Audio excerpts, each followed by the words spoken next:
Mga kalunas, dahil sa inyong pagtitiwala, ang Lunas ay may extension na. Lunas Extension. Magandang gabi Pilipinas, Metro and Mega Manila. 30 minutes na discussion tungkol sa ating kalusugan, pangangalaga ng ating katawan at pag-iwas sa iba't ibang karamdaman. Ito po ang programang Lunas Extension sa DZRH at RHTV. Makakasama po Eleni Bensal, and this evening mapalad po tayo despite of her hectic schedule. Napaunlakan po ang ating imbitasyon ng isang National Chair Advocacy Against Teenage Pregnancy sa Philippine Pediatric Society. I-welcome po natin none other than Dr. Mary Grace Tanuy. Good evening, Doc. Kumusta po? Good evening po. Good evening, Ma'am Eli, and to all our televiewers and listeners po, no, sa araw na ito. Good evening po. Yes, at ngayong gabing ito, Doc, hindi na natin patatagalin pa, ano? Pag-uusapan natin o pagtutuunan natin ng pansin, teenage pregnancy. Ito nga po yung isa sa mga isyong panlipunan na kinakaharap natin, at ito rin po yung maagang pagbubuntis, ano, na involve yung 19 years old pababa. So, ano nga po ba muna, Doc, yung cause kung bakit nga po ba may mga bata, ano, na sabihin natin kabataan na na-engage nga po sa early sexual activity, and of course, yung nabubuntis po? Actually po, no, Ma'am Eli, para lang clear po sa lahat ng ating tagapakinig sa oras na ito, ang pinag-uusapan po natin ay specifically the age groups of 10 to 19 years old. Oh, no? 10 years old, yes. And po, actually po, the word teenage pregnancy is actually a misnomer, because when we talk about teenagers, it's starting at age of 13 onwards. Pero the correct, more correct term po will be adolescent pregnancy, no? Because we're dealing, starting with puberty, that's 10 years old up to 19 years old. Now, ngayon po, sa buong Pilipinas, nagpapakita po ang ating statistics, no, na around 10% po, roughly, no, around 10% ng ating pong mga kababaihan na teenagers or adolescents have actually started childbearing. And kasi po, ito yung mga porsyento po ng kababaihan na nanganak na, nagbuntis po at nanganak na. So, roughly, we're talking more than about 1 million na kababaihang kabataan na po ang apektado nito. Yes. But kagaya po ng mga nasabi kong during my past interviews with your program, ang nasabi ko po, it's not as simple as 1.2 million girls ang affected, but we're actually affected din po ang 1.2 million boys na nakabuntis. Oo. At affected rin po ang 1.2 million families, pamilya ng babaeng nabuntis, 1.2 million families ng lalaking nakabuntis. So if we will total this po, roughly napakataas po ng figures, napakaraming tao po ang apektado ng problemang ito. Kaya po, ang sinasabi po ng ating mga eksperto, no, this is not just a personal problem, this is not just a family problem, this is a communal problem. Problema po ng lahat. No, kaya po kinonsider po ito noong 2019 ng NEDA as a national social emergency, dahil po hindi lang katawan ng babaeng nabuntis ang pinag-uusapan, but pati po hanggang ekonomiya ng Pilipinas ay epektado sa problemang ito. Now, if I may go back to your question earlier, Ma'am Ella, as to the causes of teen pregnancy, napakarami po, no, multifactorial siya. One po is yung nature po ng isang adolescent, na by nature curious siya. Gusto niyang matikman, ano ba to? Oo. Oo, kasi Gusto ma-experience, kumbaga, Doc. yes po, yeah. Gusto matry, no? Kung ano nga ito. Yung nga po, they have to remember that when they make love, they can make babies, no? So kaya po when they try attempting these things and doing it, akala nila isang beses hindi mabubuntis. But sad to say, isang beses is enough, no, para makabuntis. So yan po, curiosity. Next po is peer pressure. Next po, ito yung pinakamalaking factor na nakita namin, is one of the main factors causing teenage pregnancy is family-related problems. Opo, no? Pag po ang pamilya ay dysfunctional, naghiwalay ang magulang, or yung pong mga OFW families natin, napakalaki pong factor nito, no? Kasi po nagkukulang ng gabay yung mga magulang sa mga anak, no? So yun po, no, isa yan. And then po, lack of correct information.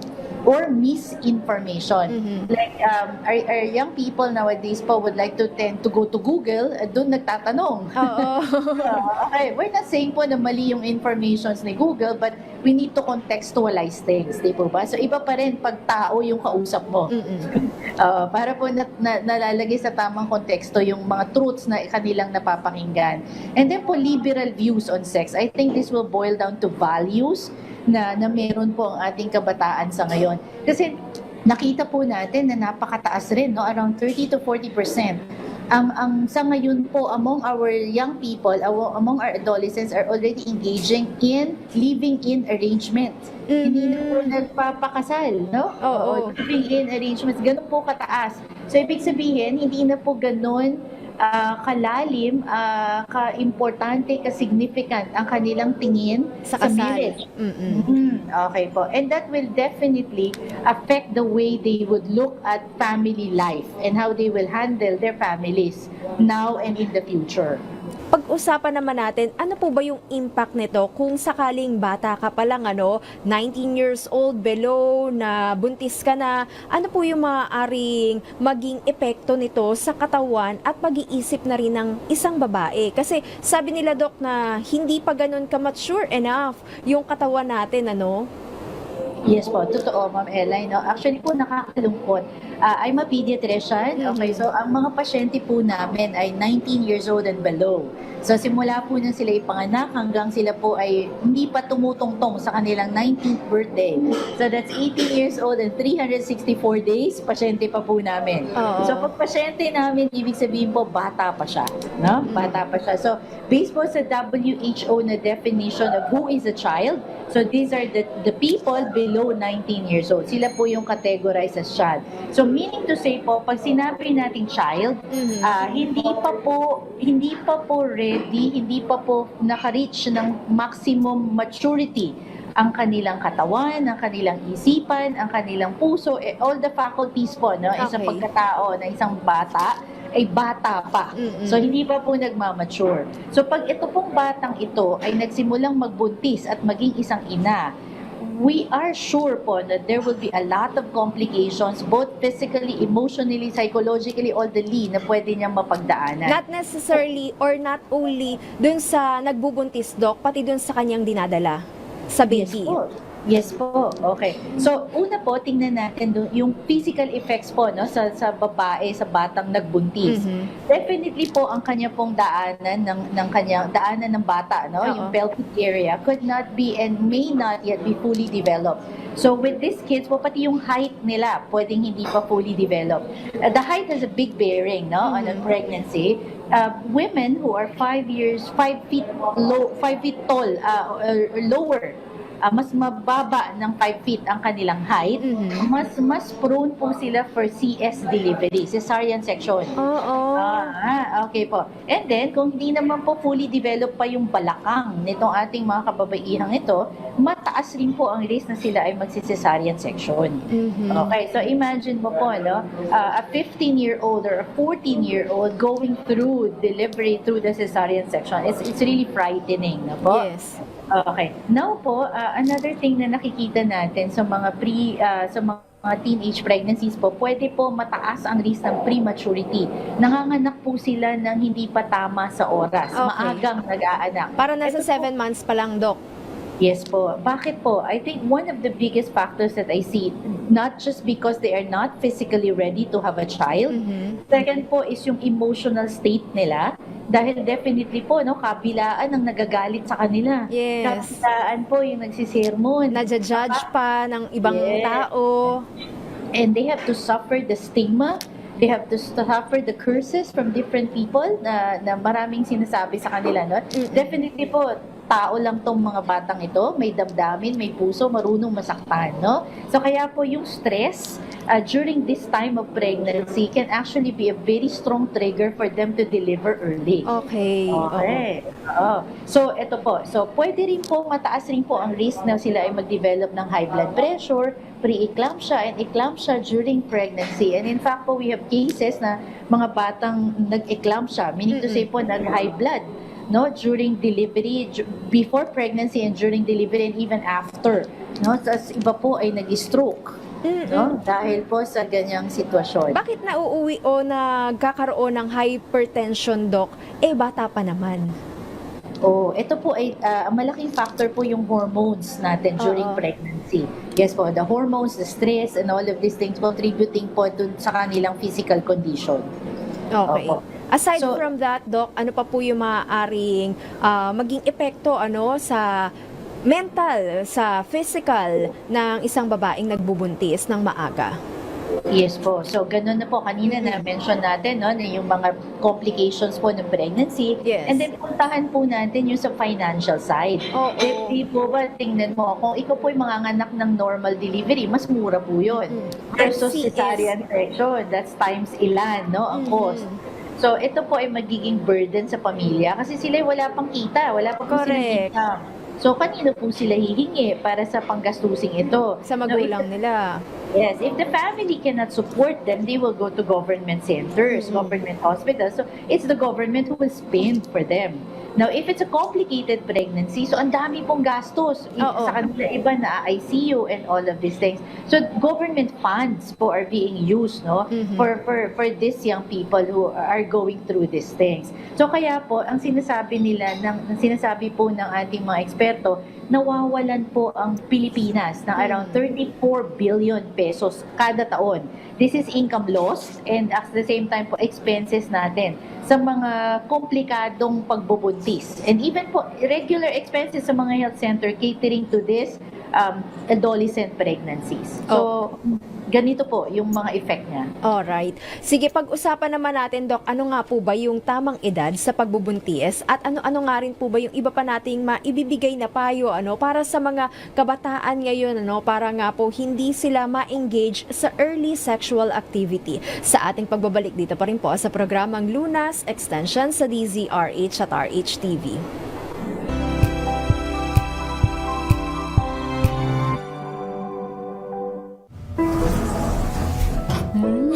Amoy forever.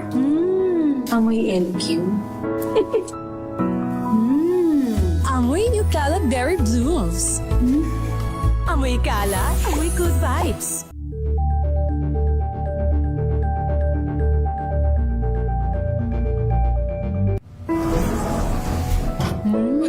Amoy forever. Amoy LQ. Amoy New Cala Berry Blooms. Amoy Cala, amoy good vibes.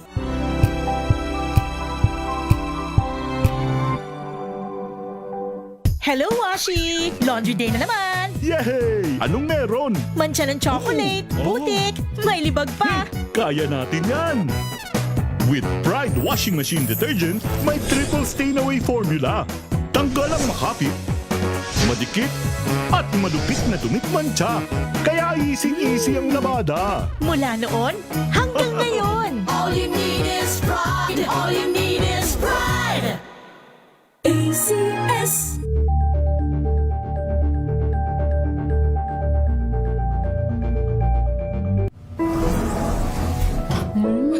Amoy forever. Amoy LQ. Amoy New Cala Berry Blooms. Amoy Cala, amoy good vibes.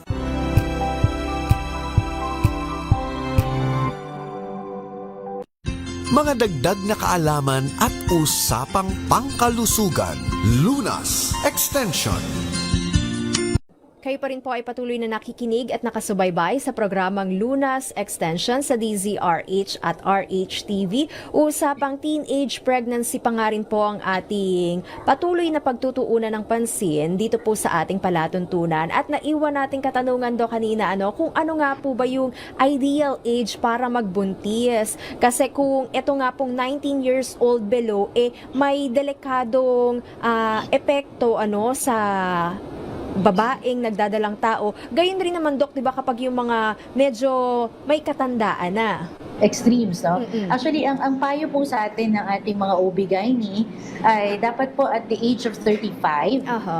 na-achieve na po natin yung ating ideal family size. Kung ilang gusto mong anak, dapat titigil na po tayong magbuntis at the age of 35. Mhm. Okay, but going back to your question, when is the ideal age to get pregnant? Yung So, ready na yung katawan natin, Dok, ano? Physically, mentally, even financially, isama na rin natin.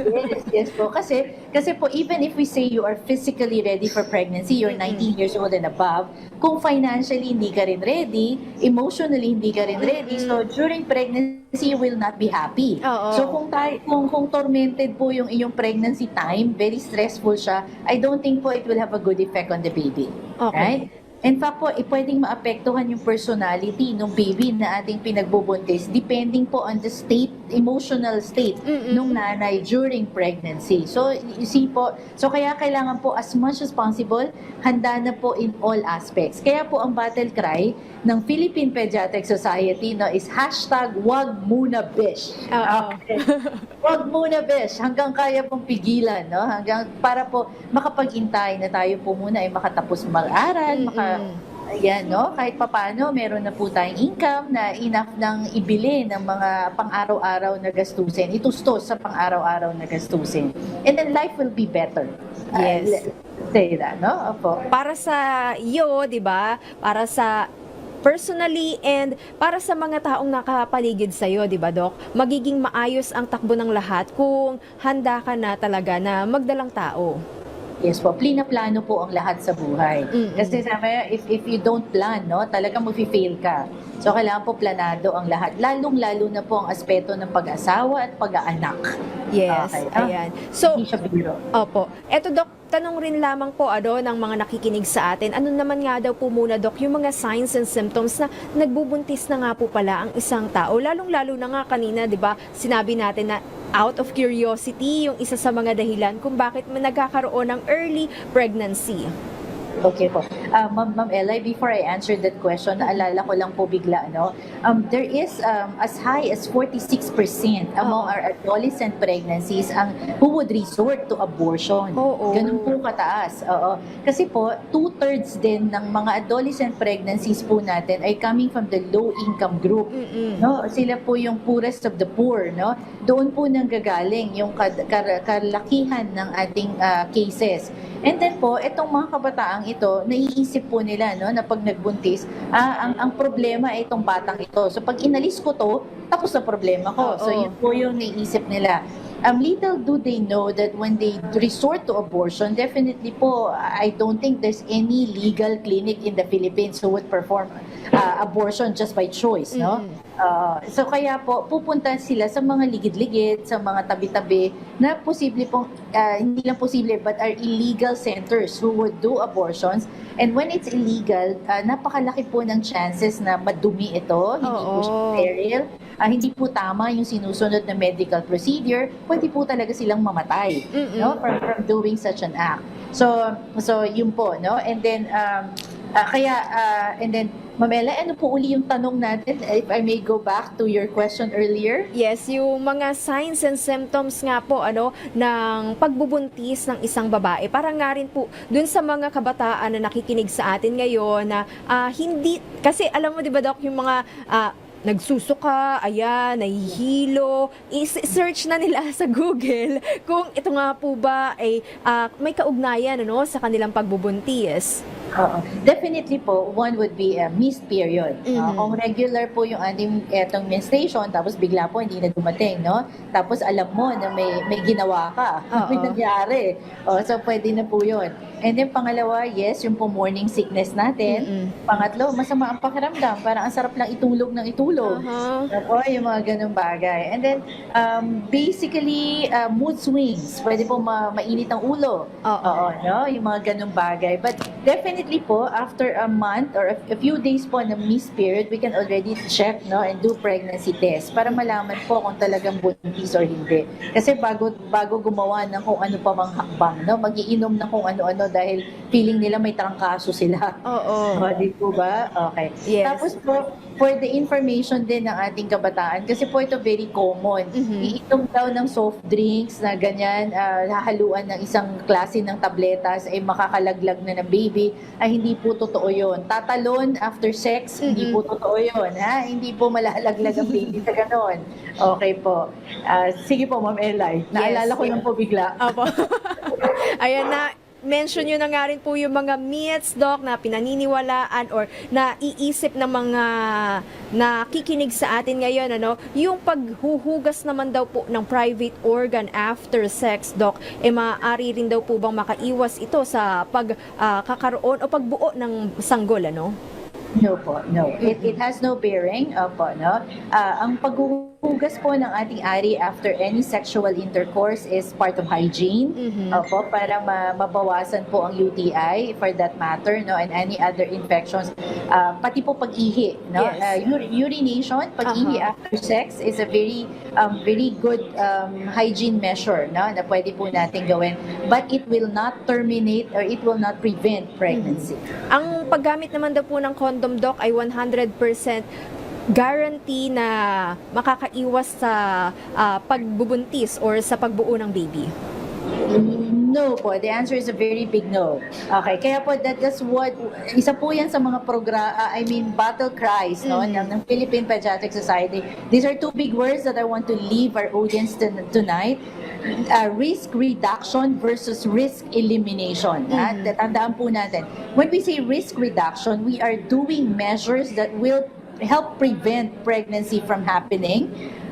Reduce lang po. Pinabababaan lang natin yung kadelikaduhan at yung chances to get pregnant. Oo. And that is by the use of your contraceptives and by the use of your condoms. Na po? And all other family planning measures. Pero po, reduction lang siya.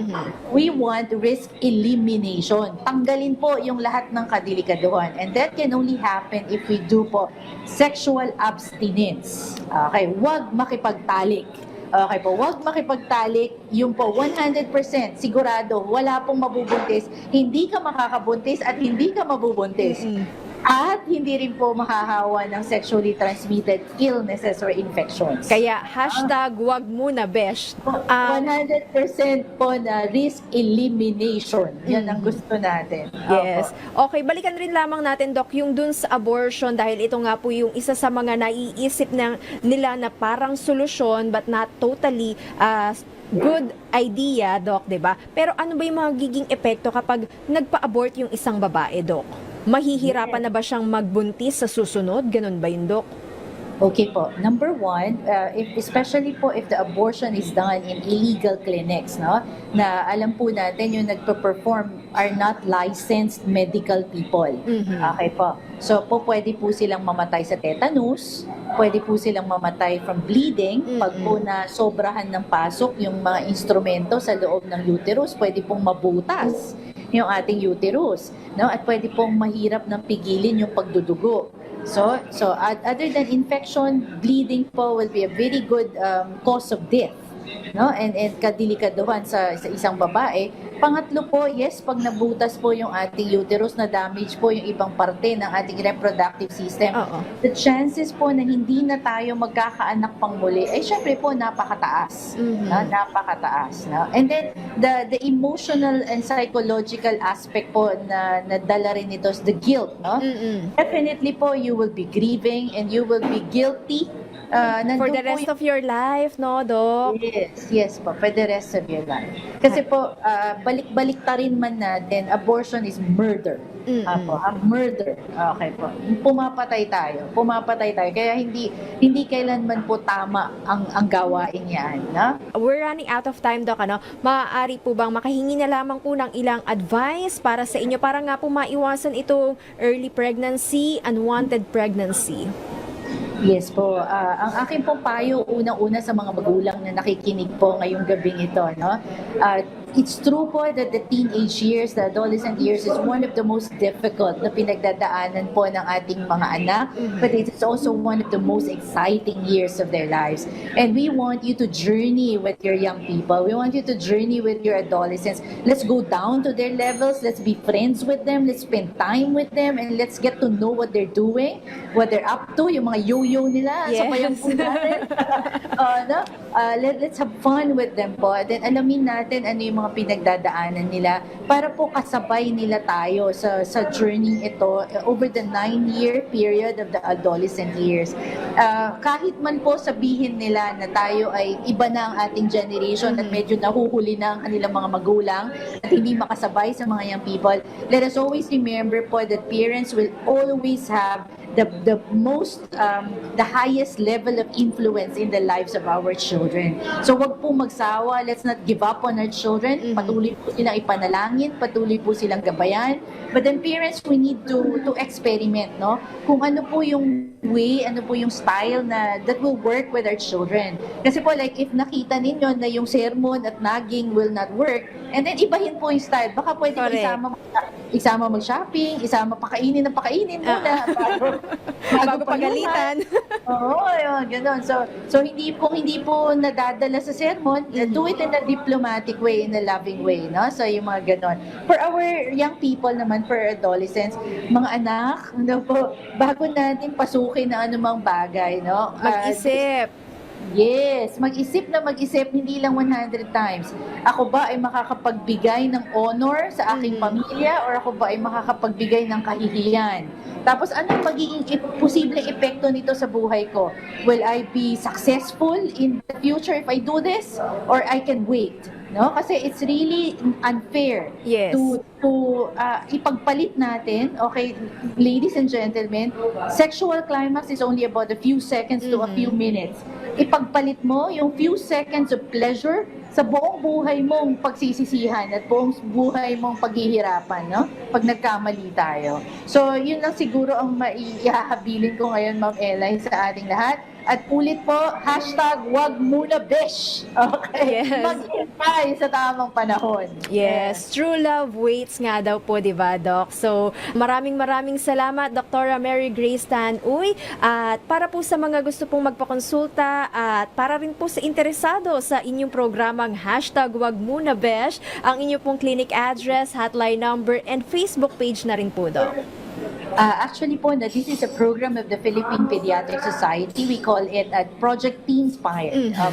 Now, they can approach any pediatrician in their locality, anywhere in the Philippines. And then they will be connected to our society, and then pwede po natin gawin ang Project Teenspire sa lahat ng eskwelahan sa Pilipinas, all the youth groups, even churches, and kahit po anong organisasyon na willing tanggapin at i-welcome kami sa inyo pong bakuran. Now, we will be more than willing to go there and teach. Meron po ba tayong maibibigay na number or clinic address? Actually po, I'm based in Tacloban City. Oh, I'm based yes. in Tacloban City. Yes po. So, malayo-layo. I'm connected with Allied Care Experts Medical Center po. Yeah. Okay, maraming salamat once again, Doc, sa inyong oras and information na binahagi sa amin ngayong gabing ito. Maraming salamat din po for the privilege of sharing my time with you. Yes po. Yan na nga rin po ang kabuuan ng ating discussion ngayong gabing ito. Maraming salamat po muli, Luzon, Visayas at Mindanao. Inyo rin pong nakasama, Ellen Ibensal. Mga kalunas, hanggang bukas dito sa Lunas Extension.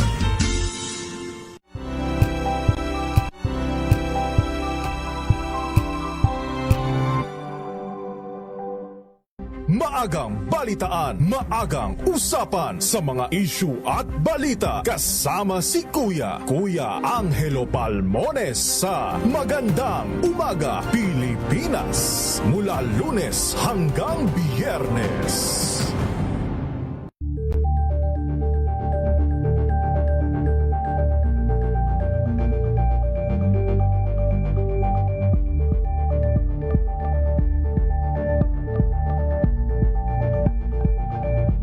Abangan this Saturday. Hi, we're the Dawn. You're watching Scene Zone.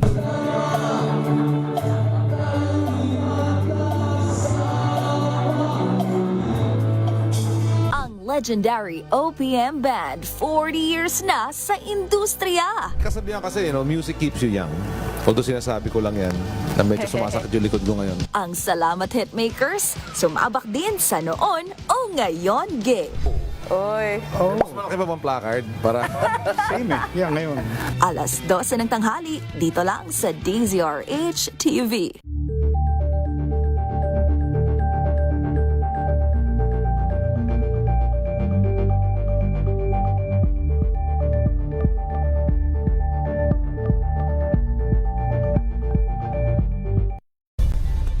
Nagsimula sa pangarap hanggang sa maabot ang tagumpay.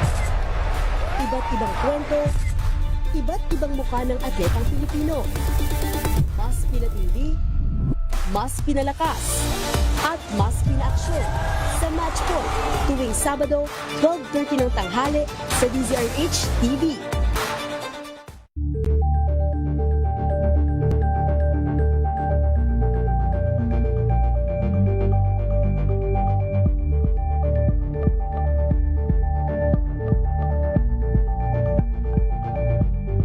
Alamin ang mga maiinit na isyung pambayan, mga balitang kailangan mong malaman, usapin sa pamahalaan, politika, ekonomiya at kabuhayan. Ito ang mga dapat mong malaman, pakialaman at pag-uusapan dahil kayo ang tinig ng mamamayan dito sa Damdaming Bayan. Live sa DZRH Radio, DZRH TV at DZRH Digital. Kasama sina Lakay, Deo Macalma at Elaine Apit. Araw-araw, Lunes hanggang Biyernes. Damdaming Bayan.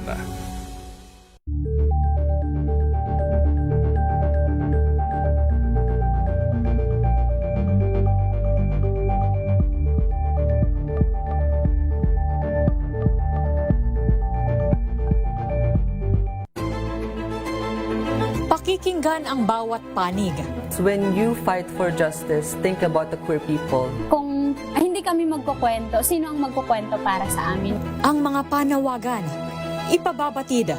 Hindi talaga ito masusing pinag-aralan ng gobyerno.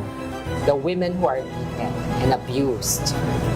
It's time to listen to their voices. Hayaan